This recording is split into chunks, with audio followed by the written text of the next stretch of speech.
আর মাত্র ২টি চকলেট রয়েছে, এখানে রেখে দেই। আরে কি ব্যাপার, বান্টি তো দেখে ফেললো, তাই ফোন করে ভিডিও করে রেখে দেই, কে নিবে তা দেখা যাবে।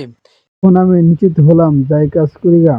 আরে কি ব্যাপার, মাথা চলে গেছে, যাই দেখি চকলেট চকলেট আরে এখানে তো ভিডিও করে রেখে দিয়েছে, ধুয়ে দেই, বাবা দেখে ফেলবে, চলে যাই চলে যাই। এখন আমার কাজ শেষ, যাই চকলেটগুলো খেয়ে ফেলি। কি ব্যাপার, চকলেটগুলো কই গেল, ভিডিও করে দেখতে হবে তো। দেখি, আমি এখানে ধুয়ে দিয়েছিলাম ভিডিও। এরপর বান্টি এসেছিল, কিন্তু বান্টি তো ভিডিও দেখে ধুয়ে দিয়েছিল। এরপর ইমরান এসেছিল, সে তো ধুয়ে দিয়েছে। এরপর আমার দিদি এসেছিল, সে তো ভিডিও দেখে ধুয়ে। এরপর কি হয়েছিল দেখার আগে আপনি কাকে ভালোবাসেন? শুধু মেয়েটাকে না করে বাবাকে? বিবাহকে ভালোবাসেন তাহলে অবশ্যই একটি চ্যানেলটি সাবস্ক্রাইব করবেন এবং শেয়ার করে দিবেন। আই লাভ ইউ বাবা কমেন্টে লিখে যাবেন। যদি না লেখে তাহলে বুঝে আপনি মেয়েটাকে ভালোবাসেন।